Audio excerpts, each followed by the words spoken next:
Hello and welcome to the Five Factors Podcast. I am Tal Prince here along with my co-host and co-founder, the fantastic and legendary Matt Adair. Matt, how are you? I'm doing well, my friend. I've had my caffeine, and I'm ready to go. I'm excited about today. I am too. This is kind of in your wheelhouse today, and so you're actually going to be the one more on the hot seat as opposed to our last episode, and I'm thrilled about that. It's great. I think we were able to go back and forth and just have places where we're able to take experience and things that we really are focusing on in terms of our work and research and kind of build off each other. So. Well, yeah, and one of the things I'm interested in and excited about is just kind of the modeling of, not one person has everything together, Right. And it takes more of us than one. And there's things that we need. As leaders, we all have needs, and part of it's learning to ask for what we need, and kind of fill those spots that we're not great at. You can try, or you can go copy somebody that says a lot of things that you think are strong in that area, but it's not from within, right? It's different. Right. Yeah, I think we could say every area of personal development, if we're going to be healthy, we need to be responsible to each of them, but nobody's well-rounded. Even people who tell me they're well-rounded, they're not. And so the idea that, we're going to be just kind of equally into or proficient at all these areas is a bad way to approach it. And so, yeah, I mean, we are kind of modeling that based on our experience, where we are, how we're wired. There are certain parts of this where our experience and where we're focusing on does lend itself to. Yeah. And so, apropos to that, you are a guy who's done a lot of work around ambition, and that's the topic of our podcast today. And that's one of our five factors. So before we dive into that, why don't we just review the five factors framework right quick? You want to run through that? Yeah, absolutely. And again, I think what we're trying to do here is to create just a complete framework for you to think about personal development. And so what we are talking about today is ambition and the topic of vocational health. You also will hear us talk in this series in everything that we address, everything we talk about, things like mental health and the importance of resilience. How do you handle life when things are difficult, when things don't make sense? Physical strength, physical health, and how do you do what you need to do in order to go through life and to have the physical strength to be able to show up and do the work that you're supposed to do. So we talk about emotional health. We talk about physical health. We talk about relational health and the importance of presence. How do you give your best to the people that matter most to you? And we talk about spiritual health and how do we live a life that hopes in the reality of who God is and the good news of what God has done for us in Jesus Christ. And so all five of those things together, however you think about it, mental health, physical health, relational health, spiritual health, vocational health, resilience, strength, presence, hope, ambition. We're talking about the same things here because we feel like when you bring all five of those things together, that's going to give you the best opportunity to lead for the long haul. It's going to give you the best opportunity to thrive as a leader. Yeah, absolutely. And I like how they all work together and just kind of give you a quick dashboard every day to kind of look at and see, where am I? What do I need to look at? Where am I blind today? That's just a real helpful, quick dashboard. Because I think for a lot of people, there's a struggle to think about, how do I evaluate myself as a person, as a leader? How do I evaluate how I'm doing today? Yeah. What metric am I going to use? Yep. And so this is by no means the only way to do this. This is just a way that we have found that's going to be helpful. We believe for a lot of you that are just trying to figure that out. Like what's a metric? How do I look at? And what's just kind of an easy way to frame it up? What's a quick, easy reference that I can go, okay, let me look at these things. Okay, check. That's a great thing. So excited about that. And if you find yourself having any areas where you're weak in this and in any of these five areas, that you're weak in them, and it's causing bleeding, we do have 5 factors tourniquets available. That's exactly So right. That's episode 2. We introduced those, and we'll eventually be selling those at fine retailers everywhere. oh, yeah, yeah, I'm sure, I'm sure Love's truck stops will have a load of them. Yes. So let's, I think there's a kind of a hot topic out in ministry land, out in just kind of general everywhere, about people having platforms. Yeah. And and everybody's kind of cool with that when it's, when it's a celebrity, they talk about that person's platform. When it's a, politician or anybody like that, there seems to be a bit of resistance or hesitance when it comes to a pastor talking about building a platform. Right. And that's been a hotly contested um, topic out in the world. So, what are your thoughts on that? Well, first off, historically, we've always had platforms. There have always been people who've been gifted by God in a particular way that they get an inordinate amount of attention and they have an inordinate amount of influence compared to everybody else. So Mm-hmm. it's not like this is new. Everybody who wants to decry celebrity pastors, you need to go ahead and hide your Charles Spurgeon bobblehead doll. Because again, this isn't new, right? But here's the tension. I think what people are genuinely concerned about are people having a platform before they're ready to have the platform. That because technology gives anybody the opportunity to create a platform, there are no gatekeepers anymore. None. We still use them in church world. Like we still go to publishers and we still go to, different avenues in terms of relying on that, but less and less and less, you have to be reliant on somebody else to give you that megaphone. You can build it and create it yourself. You can create your own platform now. And the concern, and I think this is right, is to go, it's one thing for you to be able to get attention on yourself. It's another thing for you to be able to do the work that allows you to have a legacy over a long haul and not just kind of pop up here for a hot minute and then your life falls apart because what you are saying might be true, but you don't have the life behind it to build it.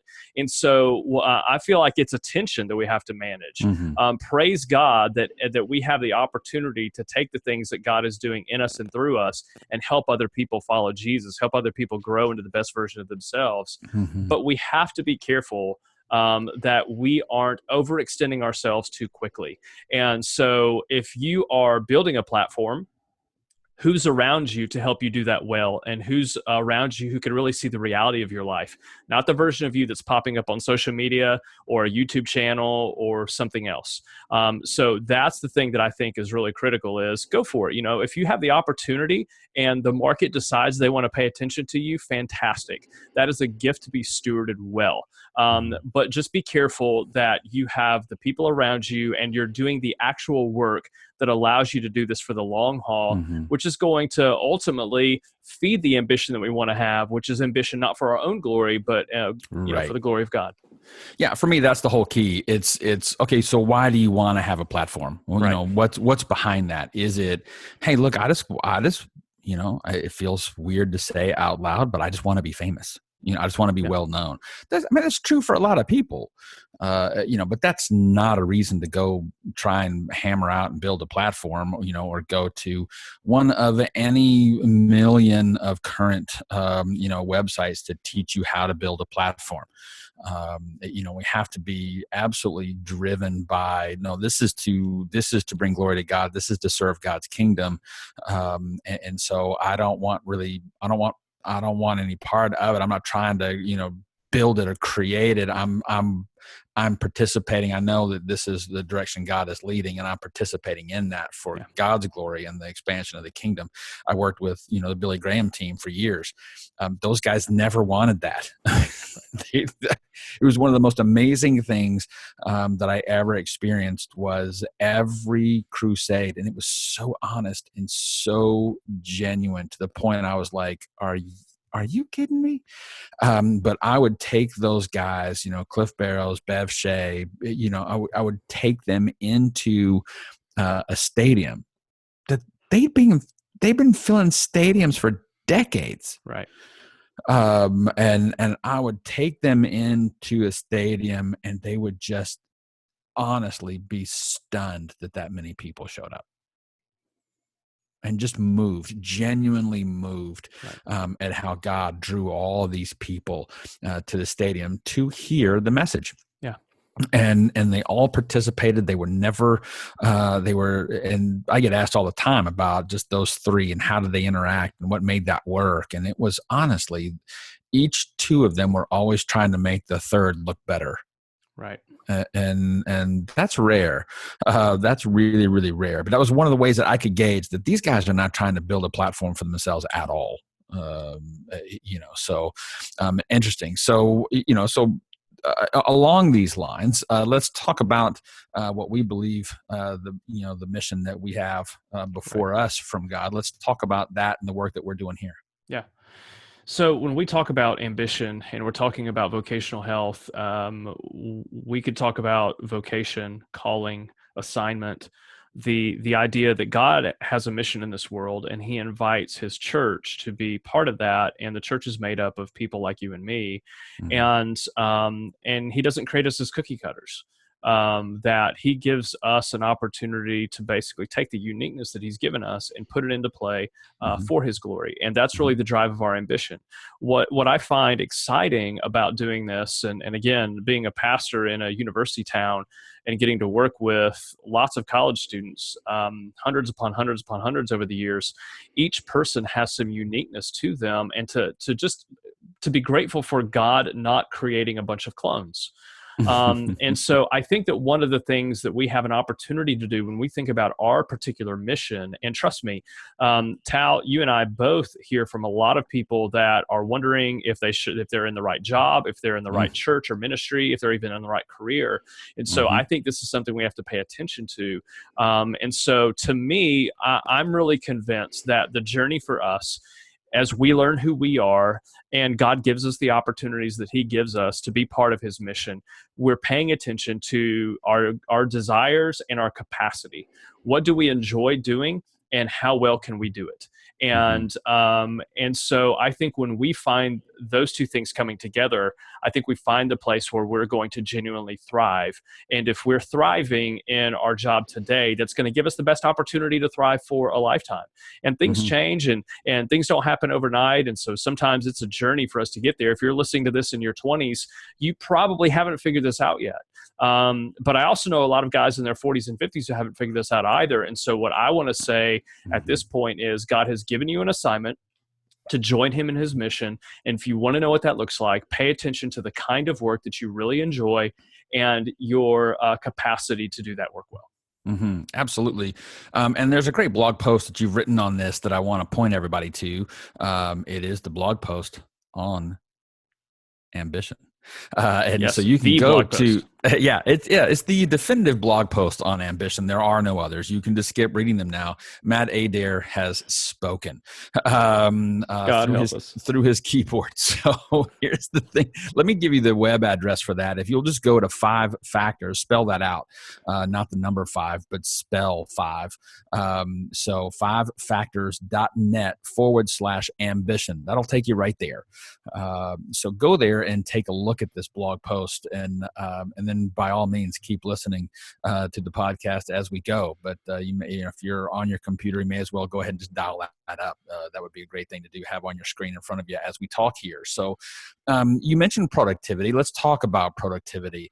And there's a lot being said, done, and written on productivity, and I think there's a reason for that. Is there's clearly a desire to figure it out. So how do you define productivity, and how does it help us maximize our day? Yeah, I think that the concept of productivity comes down to how much significant work are we able to do each day. And how much are we able to focus our work around the things that are going to give us the best long-term return on our investment.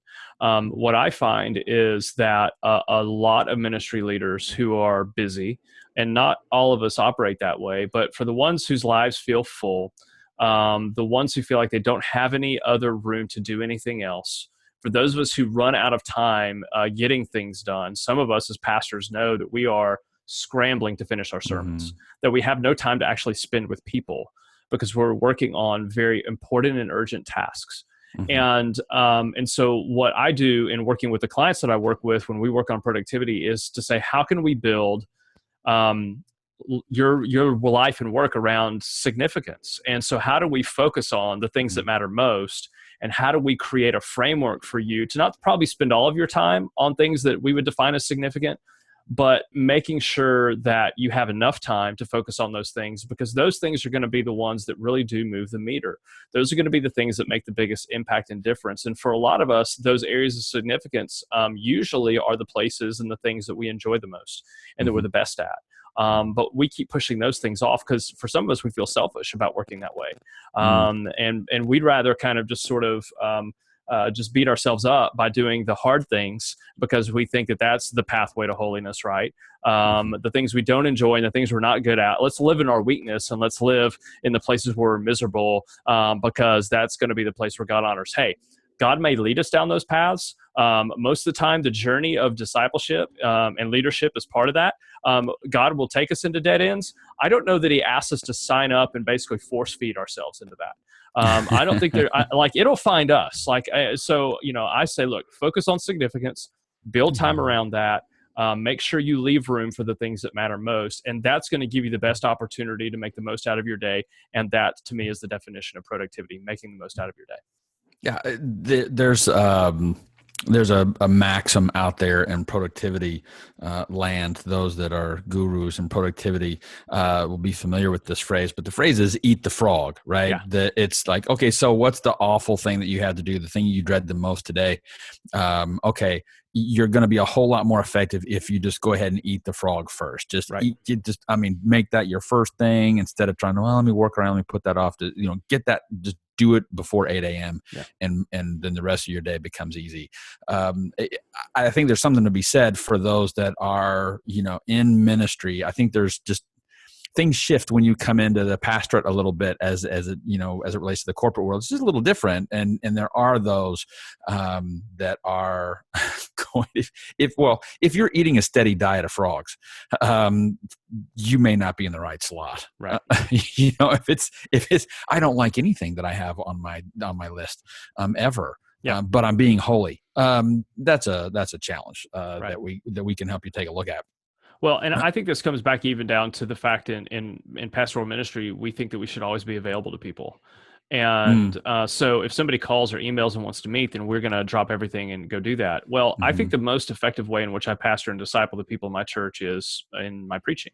It's not the only thing, but it gives me mhm, the opportunity to reach the most people at any given time. mhm, And so to me, that's why I protect that time on my schedule for sermon preparation. If there's a genuine emergency, which means once in a blue moon, yeah, I'll cut into that sermon prep time and go do whatever I need to do. But the guys that are consistently not showing up to do sermon preparation because somebody was like, "Hey, can we got breakfast, coffee? We want to go play around of golf."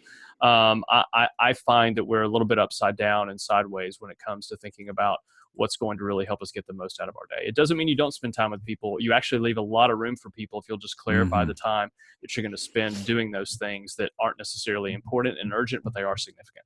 It becomes really easy for pastors to become just, I mean, these stereotypical codependents that just want to be needed, and so well, they need me, so I need, they asked me to lunch, so I need to go because I'm sure they want to talk to me about something heavy. They actually may not. Yeah. They may actually just want to have lunch with their pastor, Yeah. when you may not have had time for that. And so Yeah. it's really kind of defining and determining what the purpose of an invite Yeah. is a critical skill. And I know it's hard for a lot of us to go, well, okay, so is there something you need to talk about at Yeah. lunch, or you just want to hang out? I Right. mean, you're going to have times to just hang out. It may not be this week. Right. And it's okay to say no. Yeah. No in itself is an answer. And that is really hard for a lot of us Yeah. to do. Just to say, no, I can't do that this week, Right. and not have some 20-minute explanation as to why. Yeah. It's really hard. Productivity for me is just, am I making daily progress on my goals? Right. That's how I kind of look at, was I productive today? Yeah. What are my life goals? What are my professional goals? And did I make progress on Yeah. those? And do you create those annually, quarterly? I mean, how do you set up your goals? Well, I do an annual, I do an annual thing, and then what I find is I think these are my goals for the year, and then I find that most of them are I've made significant progress on those by a quarter, and I'm like, oh, okay, so I need Yeah. to let me add to that now, Yeah. and so it's just kind of a regularly visited quarterly kind of update, tweak, or come up with new ones as time becomes available, Yeah. and there's a difference between for me. I don't know if for you, is there a difference for you between personal productivity and professional productivity? Not really, because I think I operate out of the same way. I think this will be helpful for people because you're gonna hear two different approaches. So you Mm-hmm. talk about annual goals. My biggest challenge with annual goals is there's a lot that's happened in my life in the Mm-hmm. past year that a year ago I never would have been able to imagine. And Right. so what I found that's been more helpful for me is to think in terms of 90-day goals. Let's shrink a year down into 90 days, into one quarter. Mm-hmm. Quarter. And Yeah. and this is where I want to basically bring in that sense of productivity, right? Like I want to really focus and hone in not on everything that I could have a goal for, but only on the things that are significant. So those may be two, three, four things in my life, personally and professionally. Mm-hmm. Once I'm able to articulate that 90-day goal, then what I do is every 2 weeks I go, well, what do I need to do in the next 2 weeks in order to make progress towards that? I don't Mm-hmm. like doing that every week because that just feels like too much. Mm-hmm. I like to just get going. So, but what I found is that if I just take a little bit of time every 2 weeks and I can see that I want to get this done, in the next 90 days, what do I need to accomplish? If I can just write that down and then take that plan and get it into my calendar in the next 2 weeks, it gives me the best opportunity to reach that goal because it takes me all the way down into my day-to-day work. I'm Mm-hmm. leaving room for the things that matter most. So if you could imagine somebody creating a goal to they want to you want to lose 10 pounds, and that your strategy to fit into how we talk about physical health is eat, sleep, Mm-hmm. and move. And so one of Right. the strategies they have is I'm going to go to the gym 4 days a week. You can imagine the benefit of somebody when they set that out, going ahead and saying, okay, well, I'm looking at my calendar next week and I'm going to Mm-hmm. go Monday, Wednesday, Thursday, and Saturday. And they put that time into their schedule instead of just going, you know what, I'm going to go 4 times a week. And then let's see when that happens. Mm-hmm. And so that for me has been the most effective way, both personally and professionally, just using that 90-day goal, 2 week projects, get it into my daily schedule. Those three things. If I put those things together consistently, I usually stay ahead of the curve. Yeah. Well, and I will be the first one to say that I'm not a huge like, ooh, man, you know what I love to do? Goals. Right. And I have sat through many a class on, with a unit on goal setting, and I have just wanted to bang my head. And But well, it's hard to get and away from them, right? Oh yeah, it absolutely is, because I mean the fact of the matter for me is if I don't have them, I have no compass.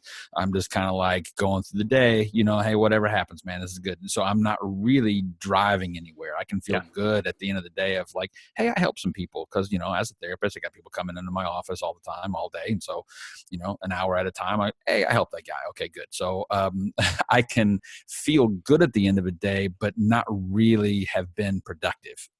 In terms of, geez, am I moving anywhere? And so Right. then, and this is what you've said that's helped me is breaking that down into, okay, so what's your desire versus what's your capacity?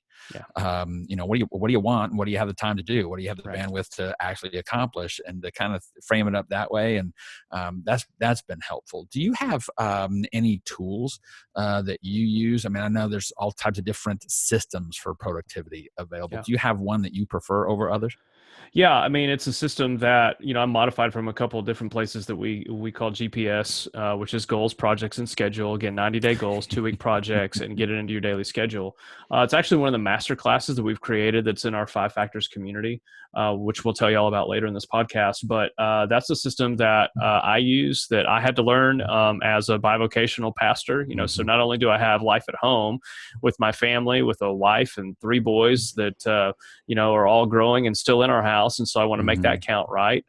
But working 2 jobs in addition to that, like I had to make sure that I made the most out of my day, that I didn't waste Mm-hmm. my time. I also refuse to be busy. I have no desire to overwork myself. And so kind of built that system, started sharing it with people. And then we've just had the opportunity to help lots of different people in lots of different places kind of just take that, because I can explain it in a heartbeat, and then Yeah. people can just start working itself out. So that's the system that I love and what I found most effective for me and for a bunch of other leaders too.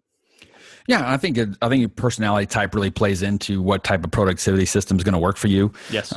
For those of us who lean more on the intuitive side, something Yeah. like a GPS or GTD, David Allen's Getting Things Done, Right. things like that resonate. Because it's okay. I got projects, I got context, I got lists. And so I've got things that I can look at, and I can do things based on what do I have available right now, as Right. opposed to the sensors who really still like old school pen and paper Yep. calendar. And I'm going to sit down with my to-do list every day. These are the 5 to 7 things I absolutely must get done, and I'm going to have them prioritized, and I'm going to try and do them in order. Yeah. I find in ministry that's really a challenge, but it's also a challenge in the corporate world. I've been in both. I mean, you can have, I had my lists, Right. that I would try and do, and then I got to work, and everybody jacked it up. Yeah. But part of that was I didn't guard my time well. Right. If I have to get down to brass tacks, I wasn't good at saying no, because I wanted them to need and like me. So Yeah. Sure, I'll help you, and then my crap's not getting done. Yeah. But they thought I was great, and they wondered why. Tal used to work here. What happened to Tal? Exactly right. He was here, now he's not. Well, What happened? I mean, I think it's a great point that you're making, and here's how I just kind of frame it out in a principle. The best productivity system is the one that works for you. Right. And so whenever somebody says, hey, that doesn't work, it does work. Mm-hmm. If it didn't work at all, it wouldn't get to the level of somebody creating a blog post, writing a book. It worked for somebody. It might not work for you, so you don't have to worry about it. But and so when we create stuff within the 5 Factors community, when we say, hey, here's a process, here's a framework, here's a productivity system, we're not saying it's the productivity system. We're saying if you don't have one, here's one that you can try out. Shot. And if it works for you, great. If it doesn't work for you, it doesn't mean it's a bad system. It means that you've got to keep doing the detective work of finding the one that works for you. Right. And if you're part of the Facebook group, you'll see, Matt will post up, tools, tips, and tricks, like, hey, what tool are you using that's helping? What kind of life hacks do you have? Things like that are helpful. And you'll probably see us doing a lot of that with different productivity systems. Well, I don't use this one, but this may help you. Give this a shot. Right. And there's, I don't know how many 1,000 productivity apps out there are currently available to help you, from things like OmniFocus to things to do to, I mean, there's a whole bunch of them out there, but they're all different. They're based on a similar framework, but they're different. And, so some of us deal with those really well, and some of us don't. Sometimes sometimes the shiny object gets in the way. Right. Sometimes we can get more enamored with an app and technology and trying to learn to use it, and then we're not being productive. We're not getting anything done, but we're learning a new tool that we're not going to really use. And that's why I tell people, whatever you're going to do, commit to using it for at least 6 months. If it's a new app, commit to using it for 6 months. If it's a new planner, if it's a quarterly planner, use it for 2 rounds. The first one, maybe you're just learning how to use it. And then the second one, then you can really find if it works well. But the constant jumping from system to system to system is sometimes just because we do like the shiny new objects, and we like to chase after new things, and we think that's it. All I need is the silver bullet magic formula. Guys, we don't believe in silver bullets and magic formula. But what we do believe is saying things like, if you're going to be productive, if you want to get the most out of your day, then you focus on things like significance, not just importance and urgence. So we're obviously going to have a bent and a slant and a philosophy on this. And so if that's helpful, great. We hope it is, because what we're trying to do is cut through the noise and to help you as you listen to the podcast going, that sounds right to me. Now I just need to figure out how to put that together. Right. So we've talked about mission, knowing what our really kind of God-given mission is, and how we look at that. And then, we just spent some time on productivity. That's how we maximize our capacity, maximize our efforts in those arenas. And no matter what productivity system any of us are using, no matter how focused we are on it, no matter how well we are working it, there's going to be a limit. Right. There's going to come that brick wall that we like, well, I can't get anything else done. Yep. And I am at the max. I've maximized my personal productivity. And so now, now what do I do? So, we find that we need more people around us, and but we need to get the right type of people around us, Right. people that we can, train and raise up. And you've done so much work on leadership development and pipeline for leadership development, succession planning, and all of those things. Yeah. So let's talk about how does somebody go and multiply the number of leaders that are currently in their ministry? Well, I think it starts with it very much starts with a mindset that says I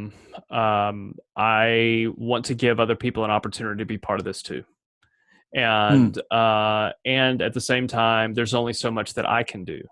And so when I run into a lot of ministry leaders who are on the verge of burnout, oftentimes it's because they're trying to do the work of 4 or 5 people.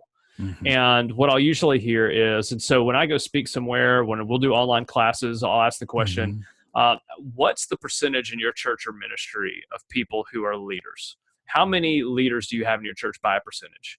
And the general number is somewhere around 25%. And what I want to do is to help people see the potential and the opportunity in a church or an organization that even volunteers are leaders. Because if John Maxwell is right and leadership is influence, then if you work with one other person, if you help somebody else reach a common goal, you're a leader. If you take the first step, if you take initiative in reaching that, you're a leader. And so I want leaders in churches, pastors, to see you have a ton of leaders in your church already. And so you have an opportunity to help all of them continue to grow to be the best version of themselves as a leader. But it really starts with you. It really starts with you deciding, I can't do it all myself, and I don't have to do it all myself. And by asking other people to do things, sometimes the things that I hate the most, you're going to find that there are people who love those things. You're going to find that the things that you do not enjoy and that you're not good at, so back to desire and capacity, it's somebody else's deep desire, and they have a ton of capacity to do that. And so we really have the potential to not only help ourselves, but to help others as well. And so, within a church, we talk about helping churches build leadership pipelines, which is a simple and sustainable way for you to recruit, train, and encourage every single leader in your church, from volunteers all the way up to your board members, elders, everybody in between, group leaders, staff, anything and everything you have. And so, that's why inside the online community, we have a course called Pipeline Academy that basically helps you design your own leadership pipeline in a church that looks like you, sounds like you, feels like you, and then helps you begin to install that so that you don't have to do all the work on your own, so that you can have more of the right kind of leaders and really bring out the potential in the people in your church. So I think leadership development isn't one of those optional things for us as ministry leaders. I think it is actually one of the top 2 or 3 things that we do in our jobs. So what do you say to the leader that's out there, the pastor that's out there, or the exec pastor? Although exec pastors typically, I find, are just really naturally gifted at this. Right. That's kind of why they're there.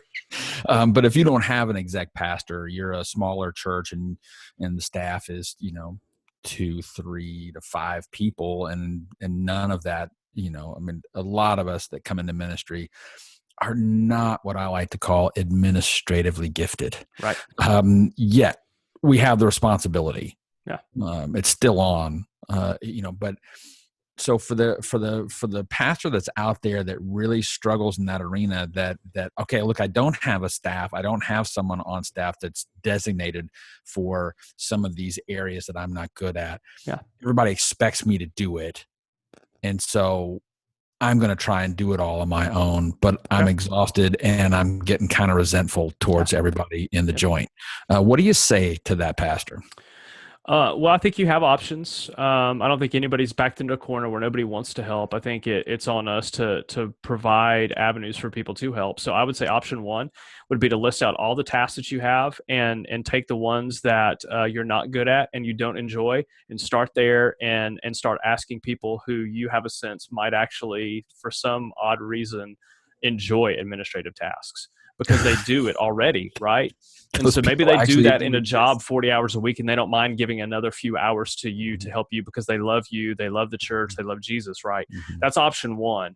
And so pretty much anybody in any size church or ministry can do that. If Mhm. you have the financial ability to do this, I think investing in a virtual assistant is a brilliant way to do this for 5 to 10 hours a week. You can work with friends that I have at Belay Solutions that do a great job because they do all the training, they do all the back end stuff. You basically pay them a fee. They connect you with the right person to help you, and you're going to be able to have an opportunity to have somebody who loves doing the kind of work that you don't enjoy. They're awesome at it. You're probably not very good at it, and it's going to free you up a ton. I would say that my experience has been this. For every 5 to 10 hours of work that you have somebody else do, it's going to feel like they have taken 20 to 30 hours off your plate. Hmm. Wow. Just because you're getting out of that spot where your battery's being drained because you're having to do stuff you don't enjoy and you're not good at. Hmm. Yeah, So that's and where I'd none of us start. do that well. Yeah, Yeah, when we're doing things that we don't enjoy, we don't do them well. We don't. And from my end, what I would have a lot of questions for that particular pastor as to, okay, so what is it that gives you the belief that you are the one that has to right. do that? Yeah. Yeah, sometimes there's arrogance. It's usually pride, right? It's usually, Right. and what we usually see is arrogance or despair. It's Hmm. arrogance, nobody can do this as well as I can. Hmm. Or the despair of there's nobody here to help me. Dear God, I am all alone. Right. But both of them are rooted in pride. Hmm. And so I think that's where, yeah, absolutely, I would agree with you. Before you get the tactic, I mean, I think there needs to be some self evaluation and the awareness of why am I in the spot that I have. Because I get this conversation, I get this question a ton where people are like, no, I'm Hmm. all alone, I don't have anybody to help me. And so trying to get through what's going on beneath the surface in your own heart Hmm. and soul, and then let's just talk about how to dig your way out of it. Yeah, and I've been there. I've been that guy where it was like, man, I mean, everyone expects me to do all these things, and then it turns into kind of a martyr complex where it's like I'm the only one, and everybody wants me to do it. And now I'm so tired, and then I'm building resentment toward the people, and because really, at the end of the day, I'm terrified to let them down. I'm terrified to let them see that I have weakness, that there are areas that I am less than perfect. I don't want them to see that. And I'm too afraid to ask for what I need. Yeah, I don't want to ask for help. I don't feel I have the right to ask for help. because they're Uh, paying me to do this job. Right. Absolutely. They're paying me less money than is paid to any other master's degree yet. I feel the need that I must do all they're asking me to do because depending upon your church polity, your denominational polity, they may vote you out Sunday. That's right. And so I get that. So there are a lot of our listeners that are kind of pastor slash politician to a degree, and that's a little dicey prospect for Yeah. them. But what I have found to be true is no one really expects you to do everything. Nope. They Uh, really don't. And if you will ask for what you need, it very often happens. yeah. That's the thing, and it's hard for a lot of us to ask for what we need. If let me just say, if you are one that struggles with asking for what you need, like a lot of us have in life, um, I may be able to help you with that.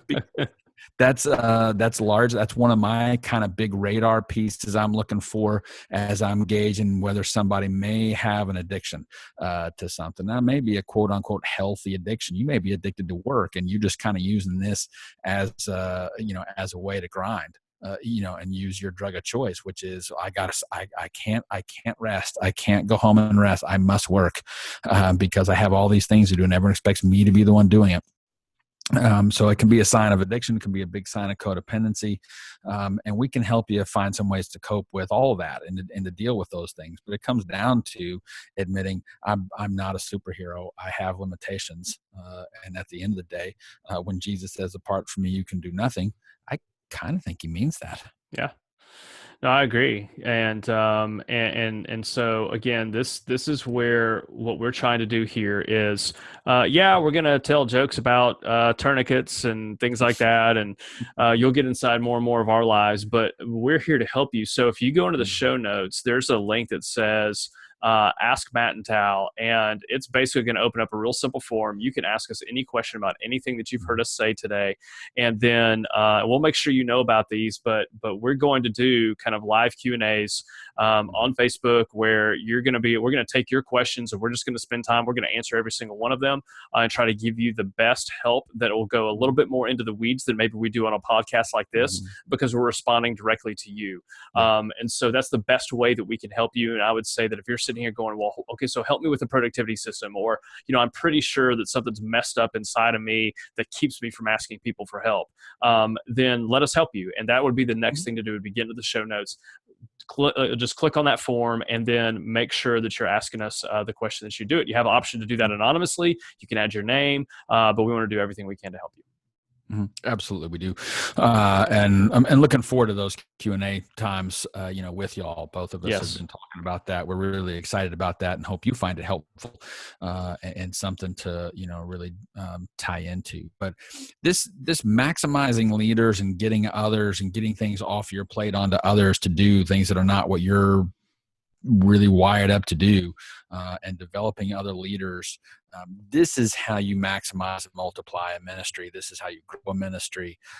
And it's something that a lot of us just aren't great at. And so thankful for your guidance on that today, because it is an area that you have done very, very well and helped a lot of people learn to do. So let's just take a minute and review how all of this again fits into our 5-factor framework. How does ambition fit into our little dashboard system here? Yeah. So again, when we talk about vocational health, and we are really focusing vocational health related to work in your job, we're really talking about, if you're healthy, you have an ambition for the glory of God. You want to make the real Jesus impossible to ignore in this world and beyond.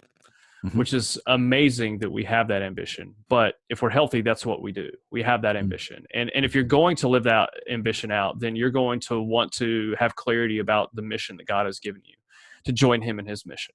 You're going to want to maximize each and every day. You want to make the most out of it, focusing on work that's significant. And you want to multiply the work that you do by investing in the development of other leaders who have the same kind of ambition. So you imagine a church, you imagine people in your church going into their workplaces, going and doing what they're doing day in and day out. This is how we as a church do help people see who God is. This is how we make Jesus impossible to ignore as we go about our work. Now, the way that fits in is that ambition for the glory of God should very much shape the way you see the world around you. The reason that we are able to be resilient is because of who our God is.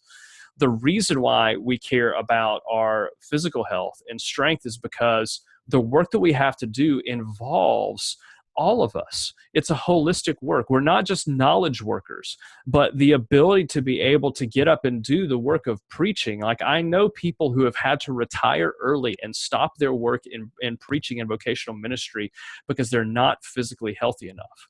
And so people are going to miss an aspect, a very real embodiment of the glory of God in you, because you haven't been able to take care of yourselves, and so you're on the sidelines. Relational health, the interplay between you pursuing God's ambition and not your own very much plays out in your relationships, because how often do we get this pear-shaped? Because when we pursue our own ambition, we begin to use other people, including our family. And when things don't go well, we will often find ways to blame the people closest to us. Why? Because again, we've forgotten that it's about our ambition for God's glory, and we've made it about our own. And then spiritually, the drive to have any ambition for the glory of God comes back to the hope we have in who he is and what he's done. Not necessarily what he's doing today. Like, how do we have incredibly robust ambition for God's glory in the middle of hard, difficult seasons? Because whatever comes, whatever falls our way, we still have hope, because of who God is and what he's done for us in Jesus. And so that's the interplay between all of these, that our ambition drives all these, it fuels all these, it informs all these, and it's informed by all these other areas. And so that's why this works together as an entire framework. Yeah. And so we want to encourage all of you to go to 5factors.net /join. Just check that out for a lot more resources and continued access to 5 Factors of Leadership. We'd also like for you and invite you to subscribe to this podcast on whatever is your chosen podcast platform. We'll be available on all of those as to the best of our knowledge. And so we would like for you very much to go ahead and subscribe. So that way it just comes to you. You don't have to wonder, hey, when have those guys done something? So it'll just come straight to you, and that's our hope. And so this has been a really helpful talk for me, and just to hear you talk about this again, because I enjoy this, because this is really kind of your wheelhouse. So it's fun to watch you talk about something you're, A, passionate about, and B, just really gifted in. This is kind of an area that you've been very helpful to me, and I'm excited about you helping others. So thanks for sharing with us today, man. Absolutely. And I'm excited about, again, just the journey we're on in this podcast. It really is a journey with the two of us, and then for you, the listener, as well. And on that website that Tal mentioned, fivefactors.net/join, what you're going to find is an opportunity to get access to resources we're creating, master classes on some of these different areas of the 5 factors framework, just different resources, other books, podcasts, blog posts, anything and everything that we can find that might be helpful for you. We're just trying to basically be a place where you can go, begin connecting with other leaders like you, and then continue to learn as we kind of make this journey together. Mm-hmm. Absolutely. And so thanks so much for listening to us today. And we will be back with another podcast. I'm sure that it may already be there. So we're looking forward to this journey with you. Matt, thanks so much for today. And this is Tal Prince and Matt Adair signing off for this episode of the 5 Factors Podcast. Thanks for listening.